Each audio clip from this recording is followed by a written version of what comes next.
Canada's answer to Nazi U-boat sinkings. First films of the Dominion's fast new fleet of submarine chasers in action. Picking up a convoy, they test their new anti-submarine gun.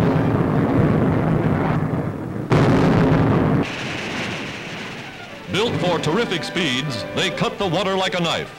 Equipped with powerful depth charges carrying higher explosive power, they can blow up or cripple a lurking U-boat in more than twice the area possible a few months ago.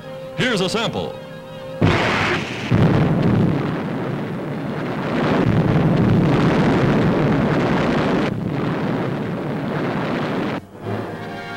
And in 30 seconds, another's ready to go over the side.